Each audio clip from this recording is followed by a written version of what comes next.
So far, we have covered two types of clustering algorithms. First, we started with k-means clustering, then we moved on to dbScan clustering algorithm, and we understood that how dbScan algorithm helps us to overcome some of the limitations from k-means clustering. And today we are going to explore another type of clustering that I have previously discussed around, which is hierarchical clustering. It is done in two different ways. First is called agglomerative clustering and second is divisive clustering. We will explore both of them one by one. So let's start exploring this topic on an intuitive level, starting with agglomerative clustering first. So please consider this data set carefully, which I have plotted on a two-dimensional area. Upon observing carefully, you will notice that we have 8 different data points, and considering these 8 data points, now we are going to understand that how the agglomerative clustering actually works. Let's start from here. We can see point 1 and point 2 are very close to each other. So we are going to assign them one cluster. So it is going to be denoted something like this one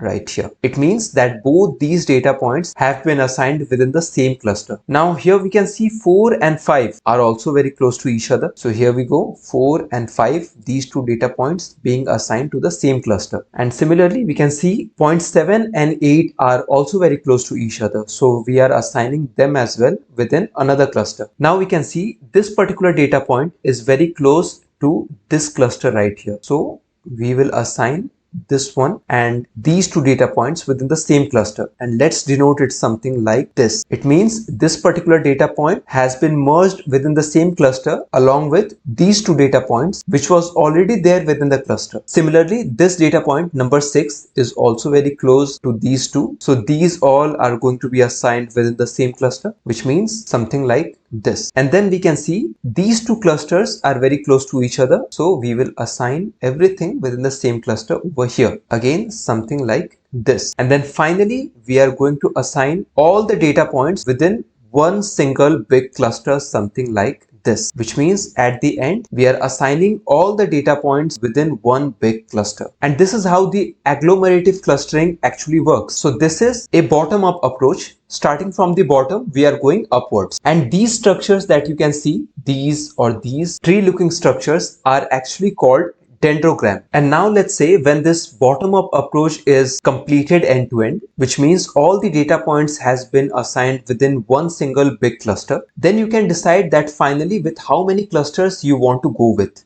Let's say that you want to go with 3 clusters within this particular data set. Okay, then all you need to do is you will cancel out this particular dendrogram and you will be left behind with these 2 clusters, first, second and third. And yes, in order to achieve 3 clusters within this data set, you will have to cancel out this dendrogram as well. Only then you will be left behind with 3 clusters. Let's say if you are including this particular dendrogram, if you are considering it, then you will be left behind with 2 clusters, something like this. Naturally, you will have a question in your mind that how do we actually decide that how many clusters we want, or what should be the best value for number of clusters? Of course, it is easy to decide when you have a 2-dimensional data plotted on your screen, but this decision will become difficult if you are dealing in higher dimension, let's say 4 or 5-dimensional data. So we are yet to explore further that how do we actually choose the value of clusters. But first, let's try to decode the working flow of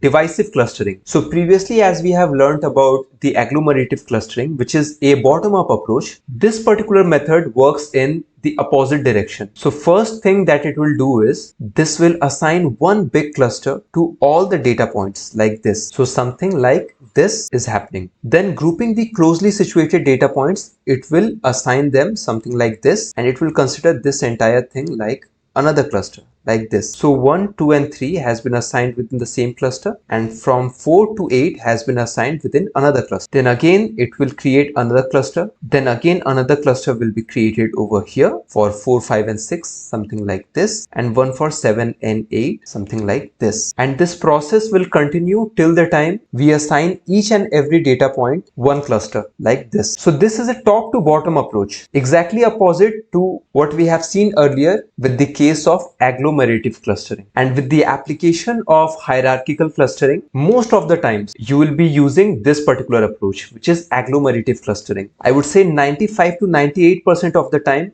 when you are being asked to use hierarchical clustering, you are being asked for this particular approach, which is a bottom to top approach in terms of assigning clusters. Still, we are waiting to understand that how do we come up with the best value of clusters that we need to assign to our data set. So this is something that we decide going by the height of this dendrogram. So let me tell you first how this height is being calculated. We calculate the height of the dendrogram from the area where it is parallelly being intersected by another dendrogram. Like this particular blue dendrogram is being intersected by its neighbor dendrogram from this point. So this will be the height for this blue dendrogram. Again, for this green dendrogram, it is being intersected from here, and this one is being intersected from here. And we need to eliminate the dendrogram that has the maximum height, which means this particular blue dendrogram has to be eliminated. And then we will be left behind with these two clusters. First will be this orange cluster and second will be this green cluster. So the best value of clusters in this case would be 2. Pretty much simple and straightforward. Now let's have a quick look on the advantages and disadvantages. So as an advantage, with this particular method,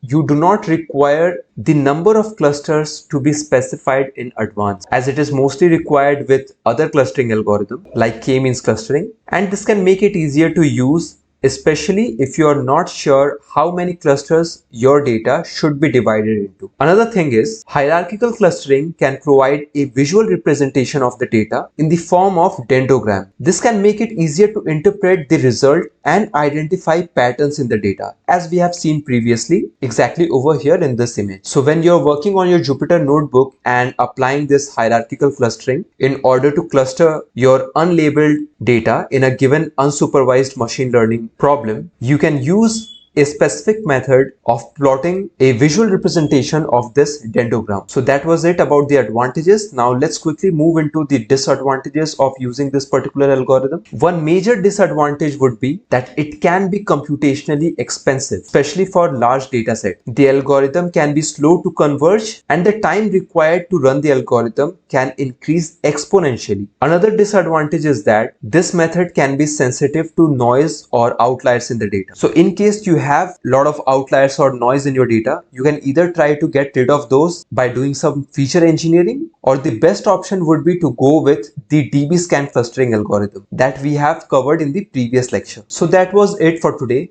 I hope that you found this video helpful in order to learn something new. If yes, then please consider supporting the channel by doing the click stuff below. Moving forward within this playlist, we are going to cover topics like decision tree, random forest, and other bagging or boosting techniques. So more interesting stuff is coming along the way. Thank you very much for your time today. See you in the next lecture.